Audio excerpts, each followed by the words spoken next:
नमस्कार, मैं हूं अंकुर और आप देख रहे हैं सत्य हिंदी का सुबह 9 बजे का बुलेटिन में बड़ी खबरें देखें उससे पहले देख लेते हैं 5 बड़ी हेडलाइंस। परीक्षा में धांधली से छात्र परेशान, शिक्षा मंत्री जोड़ तोड़ की राजनीति में हैं व्यस्त। कमर्शियल गैस सिलेंडर के दाम फिर बढ़े, दिल्ली में 42 रुपए महंगा हुआ सिलेंडर। मुस्लिम संगठनों की गाय को राष्ट्रीय पशु घोषित करने की मांग, अब बोले कानून मंत्री। अभिषेक बनर्जी ने राहुल गांधी को जताया आभार, बोले विपक्ष एकजुट। ट्रंप और वेंस के बीच बड़े मतभेद, ट्रंप ने उठाए वेंस की काबिलियत पर सवाल। कांग्रेस नेता जयराम रमेश ने राज्यसभा सांसद देवाशीष सामंतराय के बीजेपी में शामिल होने पर शिक्षा मंत्री धर्मेंद्र प्रधान को आड़े हाथों लिया।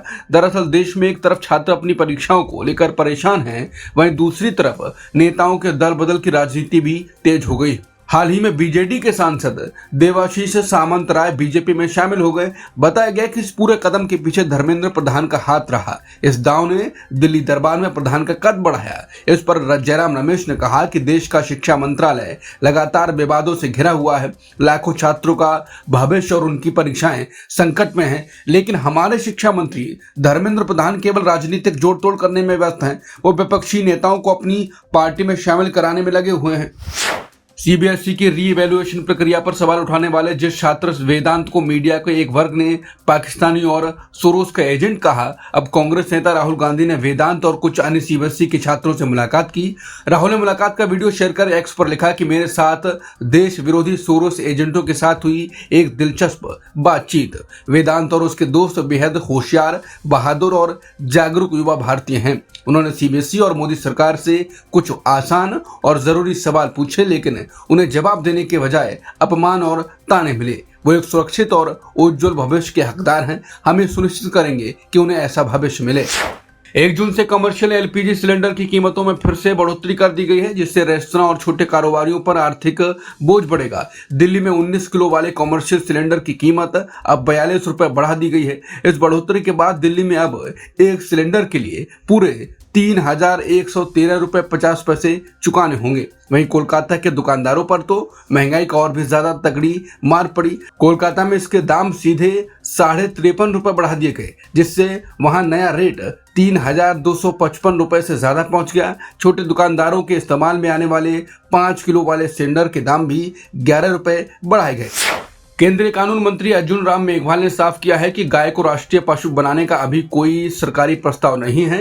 दरअसल पिछले कुछ दिनों से मुस्लिम समाज गाय को राष्ट्रीय पशु घोषित करने की मांग कर रहा है। इस बीच अब खुद कानून मंत्री अर्जुन राम मेघवाल सामने आए। उन्होंने कहा कि फिलहाल केंद्रीय कैबिनेट के सामने ऐसा कोई भी प्रस्ताव विचाराधीन नहीं है। हालांकि उन्होंने माना कि देश के कई सांसदों को इस संबंध में लगातार आवेदन मिलते रहे। कानून मंत्री ने कहा कि अलग अलग राज्य अपनी परिस्थितियों के हिसाब से इस पर फैसला लेते हैं। दिलचस्प बात यह है कि इस बार कई मुस्लिम संगठनों और धर्म गुरुओं ने भी इस मांग का समर्थन किया। उनका मानना है कि इस फैसले से देश में आपसी तनाव काफी हद तक कम हो जाएगा। टीएमसी नेता अभिषेक बनर्जी ने खुद पर हुए हमले को सरकारी आतंकवाद करार दिया। अभिषेक बनर्जी ने इसे अपने खिलाफ एक बड़ी साजिश बताया। उन्होंने सोशल मीडिया पर पोस्ट लिखकर विपक्ष की एकजुटता का दावा किया। उन्होंने कहा कि आज सच बोलने वालों को निशाना बनाया जा रहा है। बीजेपी सरकार पर हमला बोलते हुए उन्होंने कई गंभीर सवाल खड़े किए। उन्होंने कहा कि सवाल पूछने वालों की आवाज दबाने की कोशिश होती है। इस मुश्किल वक्त में साथ देने के लिए उन्होंने विपक्ष का शुक्रिया किया। उन्होंने खासकर कांग्रेस नेता राहुल गांधी को उनकी लगातार मदद के लिए धन्यवाद दिया। साथ ही अखिलेश यादव और हेमंत सोरेन के समर्थन की भी तारीफ की। अभिषेक ने साफ कहा कि वो सब मिलकर देश के लोकतंत्र की रक्षा करेंगे। वो जनता की आवाज उठाने के लिए किसी भी धमकी से नहीं डरेंगे। पश्चिम बंगाल के हुगली जिले में उस समय बड़ा सियासी हंगामा खड़ा हो गया जब टीएमसी सांसद कल्याण बनर्जी के साथ मारपीट की गई। यह घटना उस वक्त हुई जब कल्याण बनर्जी एक प्रतिनिधि मंडल के साथ चंडीतला थाने में ज्ञापन सौंपने जा रहे थे। रास्ते में कुछ प्रदर्शनकारियों ने उनका विरोध शुरू कर दिया।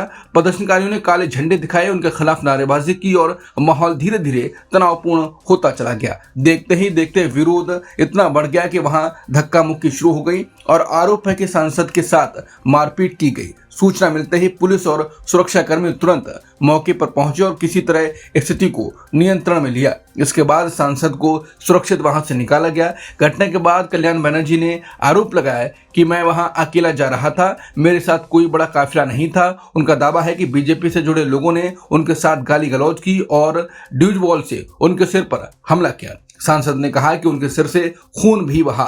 उन्होंने सवाल उठाते हुए कहा कि आखिर सांसदों और जनप्रतिनिधियों को लगातार निशाना बनाना कितना सही है, इसका फैसला जनता को करना चाहिए।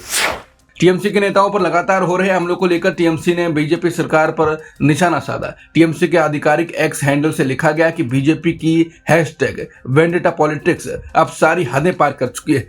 अब जब आम लोग हमारे राष्ट्रीय महासचिव अभिषेक बनर्जी का स्वागत खुले दिल और मुस्कान के साथ कर रहे हैं, वहीं बीजेपी के गुंडे उन पर हमला कर रहे हैं। जब कोई सरकार सत्ता में आती है तो उसके पहले कदम हमेशा जनता के कल्याण के लिए होते हैं, लेकिन सत्ता संभालने के पहले ही हफ्ते में बीजेपी प्रशासन ने हमारे एनजीएस की Z+ सुरक्षा हटा दी। इसके बाद जैसे ही वो बाहर निकले, बीजेपी ने कथित तौर पर गुंडों को उनके ऊपर जानलेवा हमला करने के लिए भेज दिया। पूरा घटनाक्रम बिल्कुल साफ है। सवाल यह है कि किसने सुरक्षा में चूक कराई, किसने भीड़ को इकट्ठा किया। टीएमसी का कहना है कि शुभेंदु अधिकारी आप पहले ही एक असफल मुख्यमंत्री साबित हो चुके हैं। इस पर टीएमसी सुप्रीमो ममता ने भी कहा कि बीजेपी लोकतंत्र की हत्या कर रही है।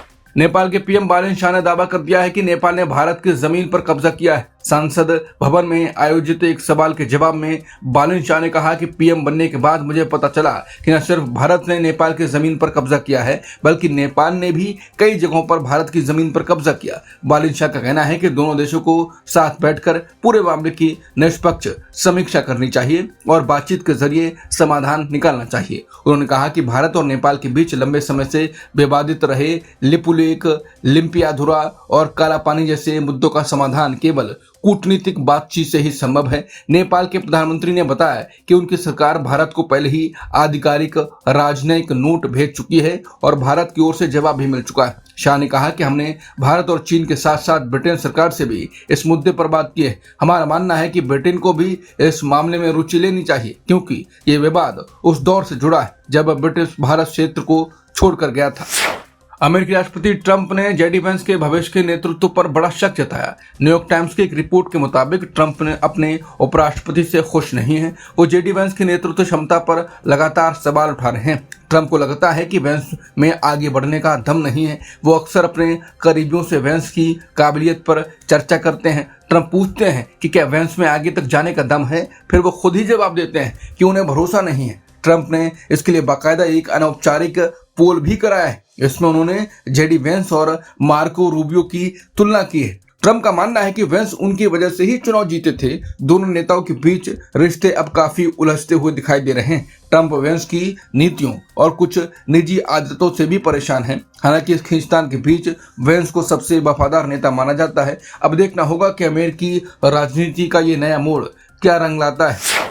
विराट कोहली की पारी के दम पर आरसीबी ने गुजरात टाइटंस को 5 विकेट से हराकर लगातार दूसरी बार आईपीएल का खिताब अपने नाम कर लिया। इस महामुकाबले में आरसीबी के गेंदबाजों ने पहले कमाल करते हुए गुजरात को सिर्फ 155 रनों पर रोक दिया था। आरसीबी के लिए युवा गेंदबाज राशिक सलाम ने सबसे ज्यादा 3 विकेट झटके 156 रनों के इस लक्ष्य का पीछा करने उतरी आरसीबी की शुरुआत बेहद तूफानी रही। कोहली ने चोट से जूझते हुए महज 42 गेंदों में नाबाद 75 रनों की मैच जेताऊ पारी खेली। उन्होंने अपनी इस पारी में आईपीएल करियर की सबसे तेज 50 भी जुड़ी। विराट की इस आतिशी पारी की बदौलत आरसीबी ने 18वें ओवर में ही मैच जीतकर चमचमाती ट्रॉफी उठा ली। इस ऐतिहासिक खिताबी जीत के साथ ही आरसीबी अब चेन्नई और मुंबई के बाद लगातार 2 बार आईपीएल ट्रॉफी जीतने वाली देश की तीसरी टीम बन गई है।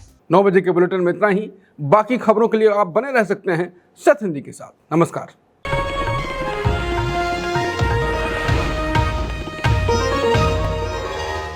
Copyright disclaimer under Section 107 of the Copyright Act 1976. Allowance is made for fair use for purposes such as criticism, comment, news reporting, scholarship, and research. Fair use is a use permitted by copyright statute that might otherwise be infringing.